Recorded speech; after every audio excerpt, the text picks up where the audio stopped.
So I recently attempted something called the 75 Hard. It's a physical mental challenge that I had to utilize to get me through a rut, especially during these Sydney lockdowns. And in this video, I want to talk to you about why I did it, how it went, and more importantly, the lessons that I learned that will help you in your practice. So let's get right to it.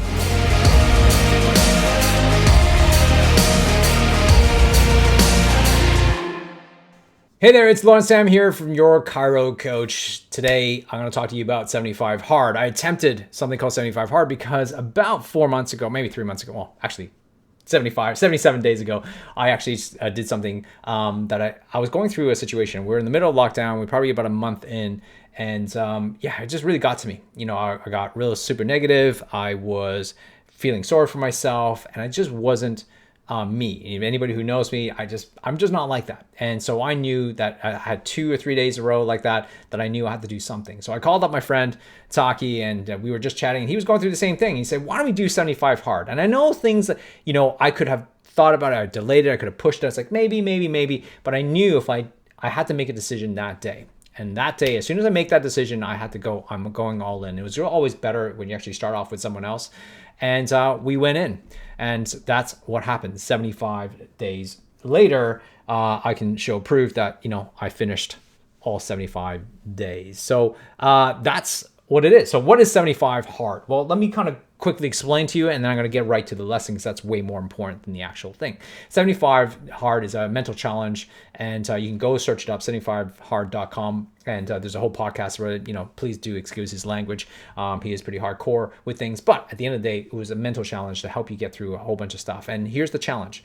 Number one, you have to have 2 every day. This is, by the way, you have to do 75 days of this, and if you miss one day, if you miss one of these items each day, you have to start back up at day 1. So you have to start all over again. So what are the challenges each day? Well, number one is you have to do two workouts a day, minimum 45 minutes each. It could be anything that you want. Typically, I chose one CrossFit exercise for 45 minutes, and the other one would be like ROMWODs or yoga or a walk with the kids or something, or a bike. And sometimes I would squeeze in a run.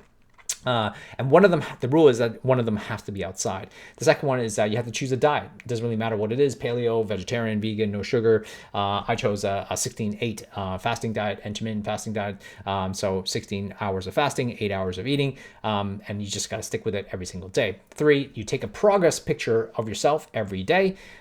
Which sounds simple, but I'll get to that in a second.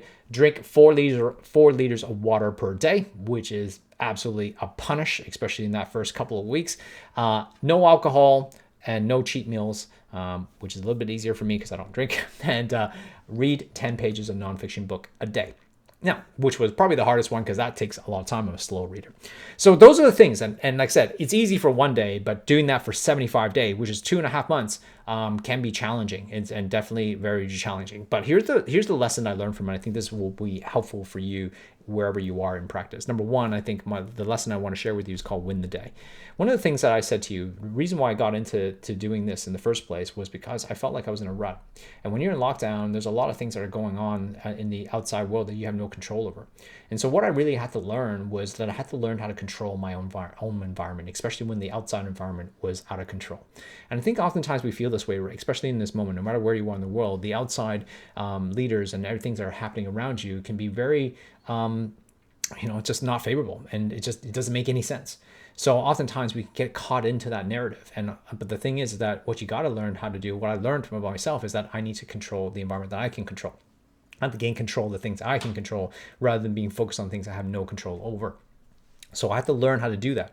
And what I could control was myself.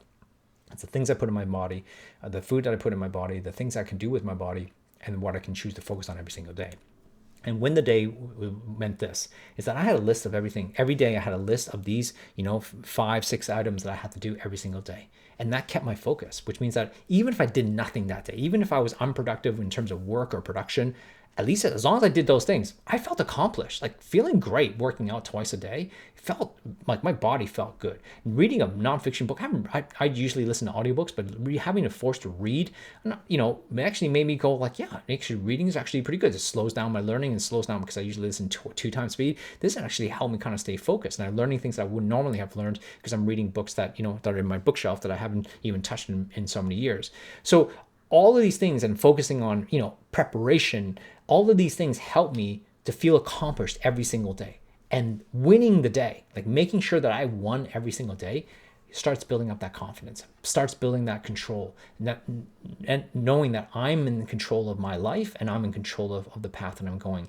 Because if I start going with the narrative of letting the outside world control, I'm going to start feeling that, and I'm going to start feeling like I'm lost, and I can't do anything about it, and you just go down that rabbit hole. So it's 75 hard, winning the day, and the whole point, you don't have to use 75 hard, but I'm just saying, thinking about just figuring out how to win the day on your terms was such a powerful thing for me. And, I built the life that I have because of the control I wanted to have in my life, and not going to be dictated by anybody else. And so winning the day is really important. So when it comes to practice, it's like, how can you win your day? How can you set up your life that you're constantly winning? Maybe instead of doing 100 things on your to-do list, maybe come down to 3. Maybe just come down to 1 and just say, if you accomplish one thing today, you won, and everything else is a bonus. Like, starting to have that mindset of creating the life that you want by making sure you're winning, rather than setting these massive goals and tasks that you never achieve and then feeling disappointed with yourself. Why do we do that to ourselves? I'm sure sometimes it pushes us, but you got to know your personality and characteristic, and then recognizing how can you find some ways that best serve yourself.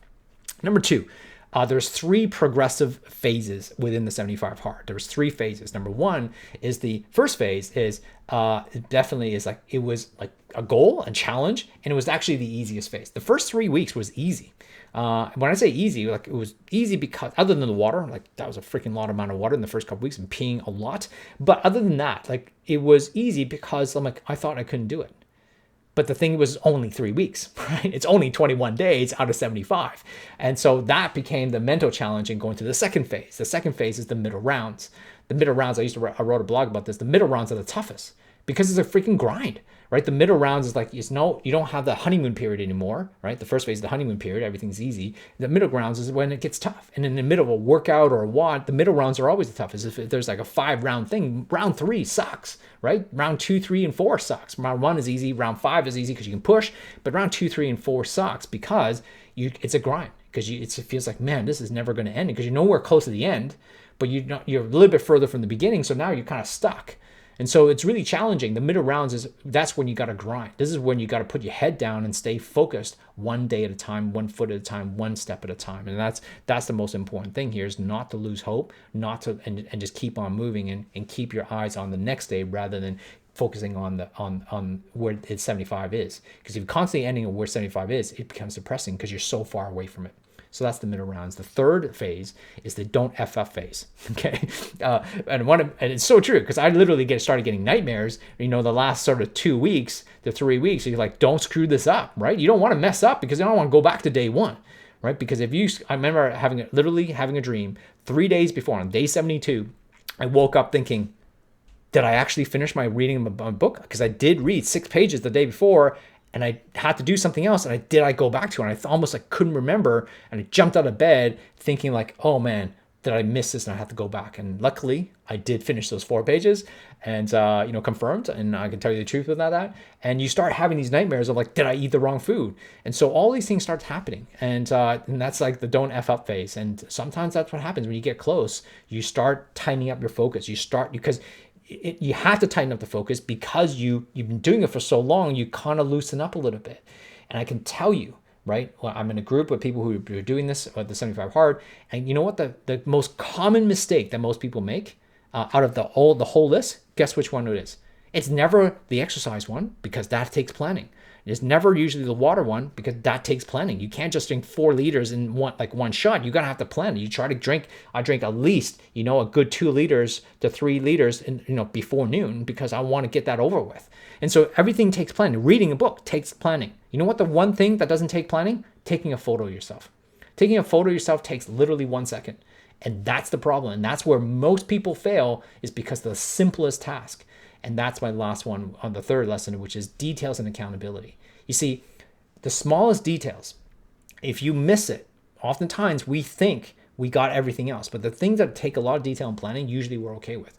But where we mess up in our business, and where we mess up, is all the small little foundational things we take for granted. Taking a photo, we think that that's easy. And so we don't pay attention to it. We don't plan for it. And so therefore, when you don't plan for it, that's the slip up.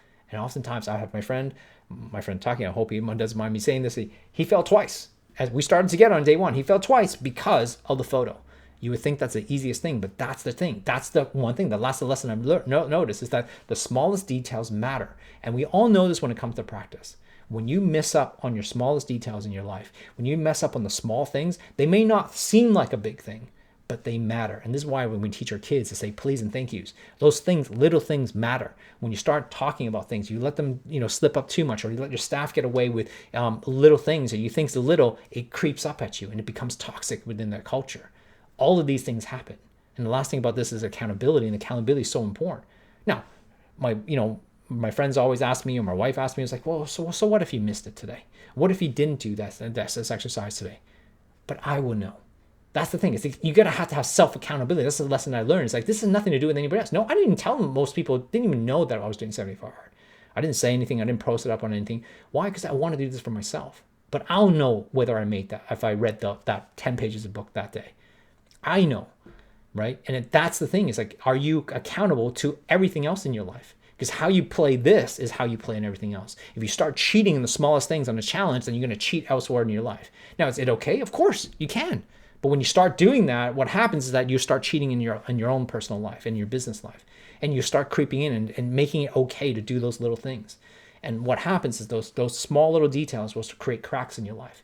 And those cracks will create incongruencies. And those incongruencies will lead you to dissatisfaction. And that's exactly what you don't want. We're all going to business because we want to be happier. We want to be successful. We want to kind of do things for our families. We want to be better and grow. And this is why these things matter. Learn to win the day. Understand the 3 phases of progression.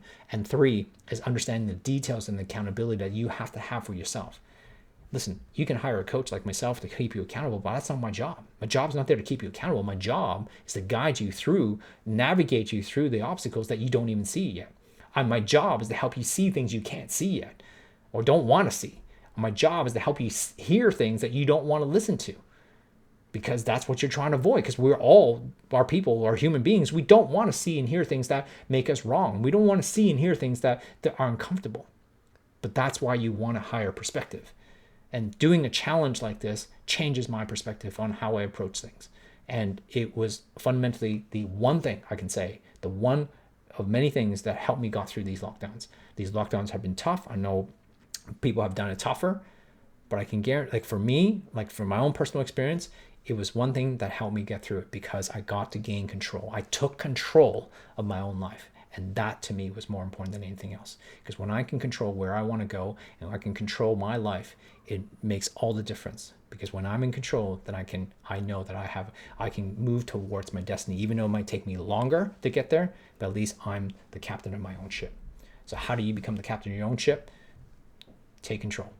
Do something. Figure out a way to win the day, understand progress, and understand and have some self-accountability.